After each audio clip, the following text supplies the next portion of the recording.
Good morning, good afternoon, good whatever you are up to in life.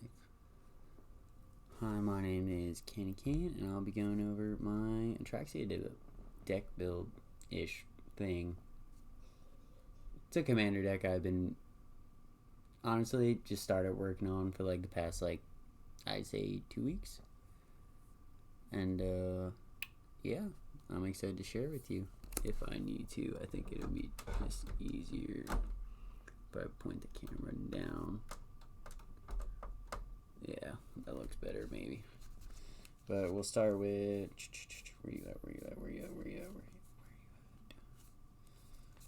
All my lands, I guess, on it. Basic land type. Well, let me first probably just go over Atraxa in general. If I know where I even put her. That's awkward. I was not at all ready for this. Atraxa is a blue, white, black, and green commander. She's got flying, lifelink, death touch, vigilance. I'm pretty sure I hit everything there. And her main ability causes everything to proliferate. So what happens with that is proliferate is a magic mechanic where you can add or minus counters. Ooh, that looks better. Sorry, she's in the sleeve. But basically add or minus counters on whatever you have on the battlefield. So for all of my stuff, right, we'll pretty much just go top to bottom. Another legendary creature, Izuri, Claw of Progress. Whenever a creature with power 2 or less enters the battlefield under your control, you get an experience counter. At the beginning of combat on your turn, put X +1/+1 counters on target creature, where X is the number of experience counters you control. And this one is a foil. You just can't see it really with my bootleg camera. He is a 3/3 and costs 2 mono and a forest and a island. So we have those there. Some of my other big baddies, I guess, in here is Kaya the Exanerable. She's just kind of a planeswalker I found. I'm not going to lie to you. She just gives counters and exiles permanents, as well as you can cast legendary spells. But she is 3 mono, 1 plains, 1 swamp, and she starts at 5, which is pretty good, I guess. This is where people are probably going to hate me. Moving on to artifacts. Grafted Exoskeleton. Equipped creature gets a +2/+2 and has Infect. So the way I built this deck, right, it runs off Proliferate, obviously, with the commander, and Infect counters. So it's kind of ramping small creatures to deal minimal infect damage or maximum infect damage to get the most. Because obviously, infect, as opposed to 40 damage, it's only 10. Which a lot of people look at me like I'm cancer, which I get. That's fair. I understand. Trigon of Infestation. Enters the battlefield with 3 charge counters on it. I can pay 2 forest, tap it, put a charge counter on it. I can pay 2 mono, tap it, remove a charge counter from it, and put a 1/1 green insect creature token with Infect onto the battlefield. What you tend to do with that, though, is I like to mix it with Trigon of Corruption. It comes in with 3 on it, and I can pay 2 swamps, put a charge on it, and then pay 2, tap it, remove a charge counter from it, put a -1/-1 on target creature. So that being said, I can proliferate that on enemy creatures, and they both cost 4. So you'll proliferate, pretty much, make the token, swing with it, XYZ. It's your Wellspring, I think I'm saying that right. When it enters the battlefield or is put into the graveyard, it gets to draw a card. Honestly, I just used it to draw cards. Myco Synth Wellspring enters the battlefield, is put into a graveyard. You may search your library for a basic land card, reveal it, just for land grab. Contagion Clasp, it enters the battlefield, put a -1/-1, goes back to pretty much Trigon of Corruption, let me do the same thing. Branding Jar, it lets me cast or instant spells with converted mass equal to the number of charges I have on it. So it lets me basically cast stuff for whatever I need. It's only 2 mono. Sorry, I'm still not used to this camera angle. Birthing Pod, I can pay 1 mono or a forest or 2 life. Sacrifice a creature, search your library for a creature card with converted cost equal to 1 plus sacrifice creature's mana. Lets me pull creatures basically. On to like more of the other artifacts in my deck. Grafted War Gear gets +3/+2. Whenever you unattach it, sacrifice that creature. So that's mainly for ramping up tokens. Going with Trigon of Infestation. Phyrexian Processor enters the battlefield, pay X amount of life, put X black minion creature token where X is the life I paid for it. Phyrexian Totem, it can turn into a 5/5 horror artifact creature with trample until the end of turn. And one of these you'll throw. I haven't thrown it out yet, but I do have Glistening Oil in this deck. So it's one of those things, you know, like I have like 3 different ways to where I can throw poison or infect at you. Decimator Web, target opponent loses 2 life, gets a poison counter. It's just one of those things I can tap. Batterskull, living weapon. This equipment enters the battlefield, create a 0/0 black germ creature token, then attach it to this. Equipped creature gets +4/+4 vigilance and lifelink. And I can pay 3 to return it to my hand. And its equip is 5, and it also costs 5. These are one of those things where, like, kind of later in the game, if I am struggling to get that infect damage in, I can, if I have the mana to do it, pull it, put it back out, pull it, put it back out, pull it, put it back out. It's one of those things where I can just make 3 additional creatures or tokens. Like I said earlier, Glistening Oil. Glistening Oil, enchanted creature has infect. At the beginning of your upkeep, put a +1/+1 counter on enchanted creature, or a -1/-1, excuse me. Creature, words, I am sorry. When Glistening Oil is put into the graveyard from the battlefield, return it to its owner's hand. So that's good for a number of reasons, right? One, the -1/-1s aren't going to really matter when I keep proliferating counters, as well as even if the creature does die, it goes back to my hand. Broker's Ascendancy. At the beginning of your end step, put a -1/-1 counter on, or excuse me, a +1/+1 counter on each creature you control and a loyalty counter on each planeswalker. I have that merely in just if I don't have the ability to ramp in terms of like counters, and I don't have the ability to proliferate, this can do it for me.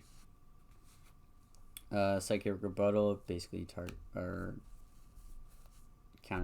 target instant or sorcery.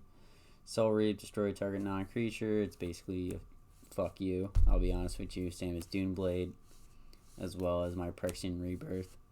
Phyrexian Rebirth lets me destroy everything, all creatures, and put XX colors a horror artifact creature. Basically, it's board wipe, and I get to reap all the rewards. Tainted Well, I can enchant a land, and enchant land turns into a swamp, and I get to draw a card. Enchant land Relic Putrescence. I think I'm wording that right. Basically, enchant artifact. Whenever it becomes tapped, its controller gets poison counter. So, you know, enchant an artifact. Usually it'd probably be like a Soul Ring. That's a lot of fast throw out. Grim Affliction, put a -1/-1 on someone and proliferate. Easily just a -2/-2, or I can proliferate whatever I need. Gain control of target equipment, then create a 0/0 germ creature token and attach it to. Basically, I'm stealing someone's equipment with Grip of Phyresis. Choking Fumes, put a -1/-1 on each attacking creature. And Beast Within. Destroy a target permanent. Its controller creates a 3/3 green beast creature token. Fun fact about that, the first game I ever played with this deck with my buddy Radiation Baby, and I'll tag him. We threw this out about 4 or 5 turns in on like simultaneously at each other, and both were on our commanders. So that was pretty funny. Phyrexian Scriptures, which is a saga. Get a +1/+1 on a creature, destroy all non-artifact creatures, and exile all cards from all opponents' graveyards. Murder, another fuck you card. Psychic Miasma. This is good for more late game when like we have 1 or 2 cards in our hand and we just can't handle it. You know what I mean? Like you make them discard a card and they can't play anything all of a sudden. Corrupted Resolve, counter target spell if its controller is poison. It's just another counter spell. Phyrexian Arena. At the beginning of your upkeep, I get to draw an extra card, but I lose 1 life. Enslave. I take control of target creature, but it deals 1 damage to me. I will get a lot of hate for this. Favorite card in all of Magic. Glistener Elf. It is a 1 forest, infect, 1/1. And this card has gotten me through tournaments, has gotten me through a lot. Clearly, I play infect, so that says something about my personality type, right? Core Tapper, it lets me put a charge counter on target artifact. I can sacrifice it and put 2. Itch-a-Rats, it's just a 1 mono, 2 swamp, infect, 2/1. Phyrexian Librarian, that's kind of like a, if I really need to do it. It's got flying and trample. At the beginning of my upkeep, remove the top card of your library from the game, face up, and balance it on my body. When balance card falls or touches, sacrifice Phyrexian Librarian. So it's weird. It's like one of those things you don't really know would actually happen. And we're just kind of going with it. Phyrexian Crusader is another 1 mono, 2 black. It's got first strike and protection from red and white, so it's kind of versatile in that effect. It's just a 2/2. Phyrexian Reaper, it costs 5 altogether. It becomes, whenever it's blocked by a green creature, destroy that creature and it can't be regenerated. That last part is kind of, at least for me, from what I've seen in the decks I've played, for me, that's really the beef of the card, the fact that they can't regenerate it. Soul of New Phyrexia, it's got trample. I can pay 5, permanents you control gain indestructible. I can pay 5 or exile it from your graveyard. Permanents gain indestructible until the end of turn. Basically, I can use that 5 whether it's out on the field or in my graveyard. Binding Soul Eater, I can basically pay 1 plains or 2 life and tap target creature. That's good if I want to get those infect out early. Honestly, this is kind of one of my big hits for the deck. Like, this is kind of what I base it around after I was like, Atraxa is pretty versatile. I'm going to use her. Phyrexian Obliterator. It's got trample, and whenever a source deals damage to Phyrexian Obliterator, that controller sacrifices that many permanents. So, for instance, if I use Phyrexian Obliterator and I swing at Urza and use a 3/3, this is a 5/5. That extra 2, from my understanding, they would have to sacrifice 2 permanents. Chain Throat Seeker, it's got infect. It is a 6 overall, and it can't attack unless the defending player is already poisoned, and it's a 5/5. Phyrexian Revoker, as it enters the battlefield, name a non-land card. Activated abilities, chosen name can't be activated. Basically, I turn off abilities for someone else. One of my favorite cards, Skitharix, the Blight Dragon. It's flying, infect, and I can pay 1, it gains haste until end of turn, and I can pay 2 to regenerate it if need be. Phyrexian Ingester, it's got imprint, so when it comes in, I may exile target non-token creature. Phyrexian Ingester gets plus X plus Y, where X is the exile creature's power and Y is its toughness. Digester, it's got Infect as well. It's 3 mana and it's 2/1. It's kind of one of those early game throwouts. Same as Phyrexian Rager. When it enters the battlefield, you draw a card and lose 1 life. It's just a 2/2. Cathedral Membrane, it's just one of those defender cards I could throw out beginning or just in general. Its real meat and potatoes is on its ability. When it is put into a graveyard from the battlefield, if it's dealt during combat, it deals 6 damage to the creature it blocked. Elish Norn, Grand Cenobite. I'm trying to get all 4 of the Cenobites in here, but I don't have any. I can't have red in this deck, so it's not like I'll have it. So I'm trying to get at least 3 out of 5. I don't know what the blue one is, so I'm gonna figure that out. It's got Vigilance. Other creatures you control get a +2/+2. Creatures your opponent control get a -2/-2. Horizon Drake, honestly, this was a substitute for Blighted Agent, just because I realized I didn't have much flying in this deck. And it's got flying and protection from lands. Thrummingberg, flying. Whenever Thrummingberg deals combat damage to a player, I can proliferate. And I can do this for any number. And it is only a 2 mana. Viridian Shaman, when it enters the battlefield, destroy target artifact. It's only 3, and it's a 2/2. Feral Prowler, 2/2. When it dies, I draw a card. Honestly, this is also just another substitute. I'm still looking for what I can throw out for a low cost, high payoff creature. The Whispering one. Yeah, I don't know how to say her name. Not gonna lie to you. Swamp Walk. At the beginning of your upkeep, return target creature card from your graveyard to the battlefield. At the beginning of each opponent's upkeep, that player sacrifices a creature. So at that note, it's just kind of like me pulling stuff back out. Generally, those low-cost creatures that died in the beginning just dealing infect damage. Slum Reaper, when it enters the battlefield, each player sacrifices a creature. It's a 4/2 and it costs 4. It's just kind of one of those throw-out black ones, at least for me. Wormhole Engine, it's an artifact creature worm, death touch and lifelink. When it dies, though, it creates a 3/3 colorless worm artifacts, one with death touch and one with lifelink. Skin Render, when it enters the battlefield, put 3 -1/-1 counters on target creature, and with Proliferate, I can double that.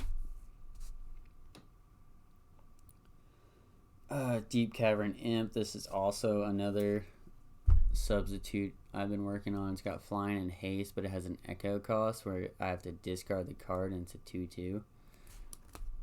I think I'm gonna switch it out for Cadaver Imp just so I can pull stuff from my graveyard again. Jaguar Swarm, flying. It's just a 3/2 and it costs 4. Just some more flying stuff to throw out there that I can throw, for instance, target artifacts or glistening oil. Massacre Worm, it is a 6 altogether, 3 swamp, 3 mono. When it enters the battlefield, creatures your opponent control get a -2/-2 until the end of turn. Utilizing that with Grand Cenobite, that's effectively each creature they control this turn gets a -4/-4. When a creature an opponent controls is put into a graveyard from the battlefield, that player loses 2. So basically, along with infect damage, they have to deal with taking damage every turn or however much I deal.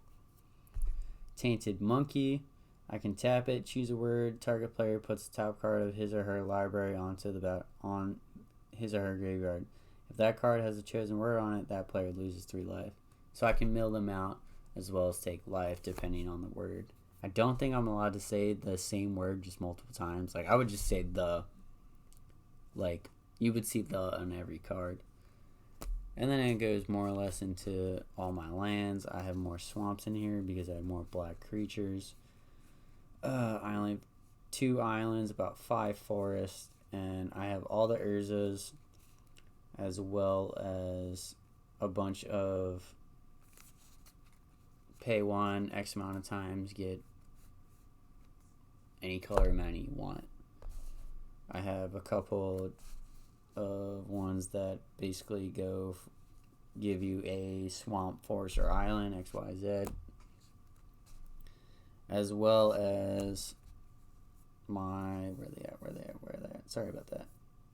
Counterlands, Vivid Memos. I want to get all the Vivid series in there, as well as Salt Crusted Step.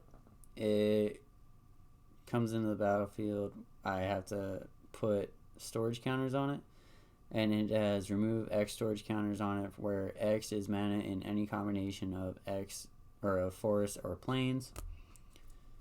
Vivid Meadow, I can add 1 mana of any color.